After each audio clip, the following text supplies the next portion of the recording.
Welcome to my review of Bridgerton Season 3. Seasons change, everybody's back from their country manners, it's summertime, it's time to find love.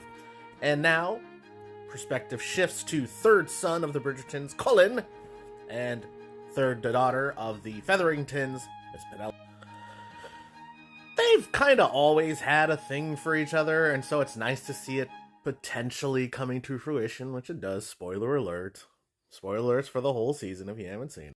This came out in two parts, as you can see down the bottom, one on May 16th and the other on June 13th. I waited until June 13th so I could just binge watch the whole thing, which I did. So, it's still good.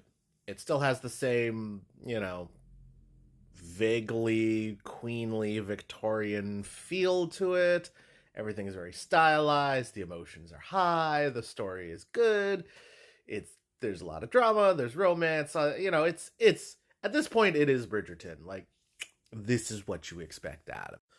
However, I would say the show is getting into more murky gray morality territory, whereas in season 1 it was fairly straightforward. Daphne meets a duke who is considered a rake. But then they fall for each other, and then that's it. And then Sexy Duke leaves, and we never see him again. What the fuck?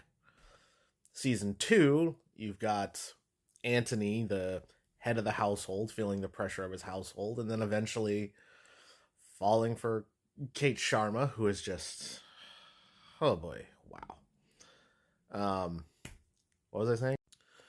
But in both seasons, there is a magnetic drawing to each other. There's a passion there. There's something ineffable that basically pulls them towards each other. And that is the great romance of the show, is the idea of denial, given the rules of this particular society, and then eventually overcoming that and succumbing to their feelings. So that's happening now, but with two people that have been friends forever, and finally their feelings are let out and well known to each other. Colin's been traveling around the world, and Penelope is found out as laid a whistle down by Eloise Bridgerton, and their friendship has fractured. And this is where we begin, with a lot of tension between friends, a lot of tension between old friends, and and it goes from there. So, what's nice about this? Happy ending, great. Is it a little rushed and a little convoluted? Oh yeah. Episode 8 is incredibly rushed, and the resolution happens like that. And frankly, I was like, oh man, how are they going to squeeze this all in one episode? And then they do, and you're just like, that's how they did it? Alright, fine.